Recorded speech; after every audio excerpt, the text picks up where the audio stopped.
If you have a $5,000 commercial deductible for your family, and you are a family with average healthcare needs, you never bust through your deductible. Somebody's got to get really sick. Something's got to happen. There's got to be an accident. So in almost any given year, you're buying all of your healthcare out of pocket. The average family in the country is having $20,000 removed out of their paycheck to pay for their insurance premium while leaving them functionally uninsured. I was running a benefits plan that didn't feel good. I didn't like it, right? Our employees certainly didn't like it. Well, you get a $3,000 deductible and big copay. It's not really helping the average, employee making $35,000, $40,000 a year. That's why cash wages haven't gone up very much, because it's been sucked up by insurance.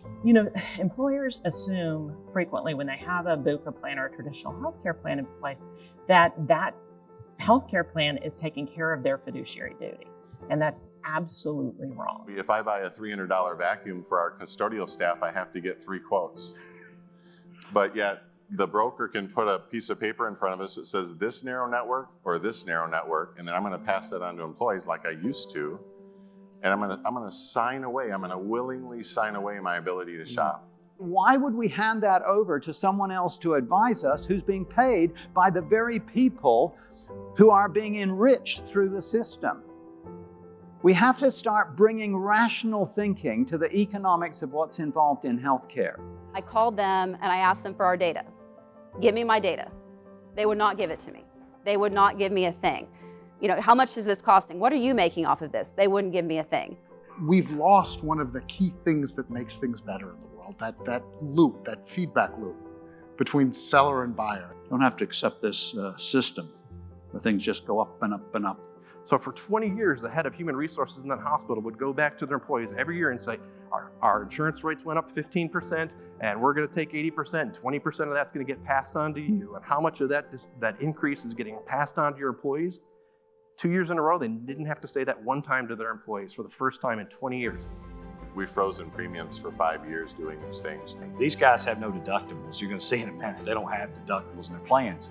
The money saved pays for itself. It cuts the cost for us in half, and the member doesn't have to pay anything. We invested $250 grand and we had it back in 1 quarter. Wow. And that was when our eyes were opened. Our employees are happier.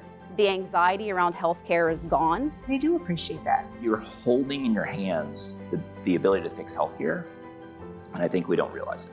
If we can begin to understand the power there is in the hands of the ordinary CEO to bring change into the system. The only weapon we really have, truthfully, is financial. We're enhancing the benefits, and so that's what a lot of employers and consultants have put in for their clients is a better benefit plan at a lower cost. We can vastly improve medical care in this country.